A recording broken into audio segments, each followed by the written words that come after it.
বাংলাদেশ জাতীয়তাবাদী যুবদল যুক্তরাজ্য শাখার নব অনুমোদিত আংশিক কমিটির উদ্যোগে বিএনপির চেয়ারপারসন বেগম খালেদা জিয়া এবং ভারপ্রাপ্ত চেয়ারম্যান তারেক রহমানের সুস্বাস্থ্য ও দীর্ঘায়ু কামনা করে মোনাজাত এবং যুক্তরাজ্য বিএনপি যুবদলের সাবেক ও বর্তমান নেতাকর্মী বৃন্দের সাথে এক মত বিনিময় সভা অনুষ্ঠিত হয়।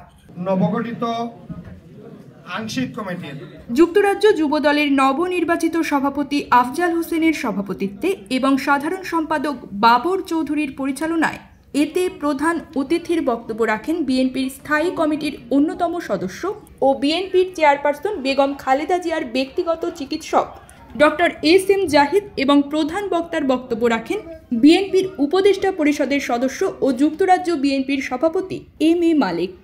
মত বিনিময় সভা এবং শুভেচ্ছার বিশেষ অতিথি ছিলেন বিএনপির উপদেষ্টা কমিটির সদস্য এনামুল হক চৌধুরী। বিশেষ বক্তা ছিলেন কেন্দ্রীয় কমিটির সদস্য ও যুক্তরাজ্য বিএনপির সাধারণ সম্পাদক কয়সর এম আহমদ।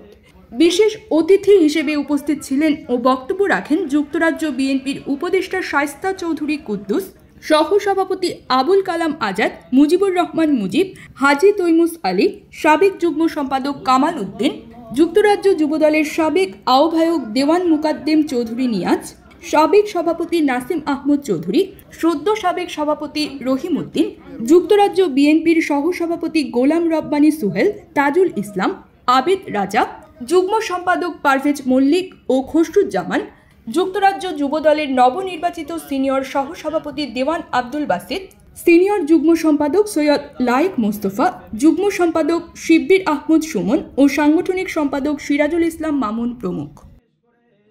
উক্ত অনুষ্ঠানে অন্যান্যের মধ্যে যুক্তরাজ্য বিএনপি যুবদল ও এর জোনাল যুক্তরাজ্য স্বেচ্ছাসেবক দল সহ বিএনপির সকল অঙ্গ ও সহযোগী সংগঠনগুলোর অসংখ্য নেতাকর্মী উপস্থিত ছিলেন।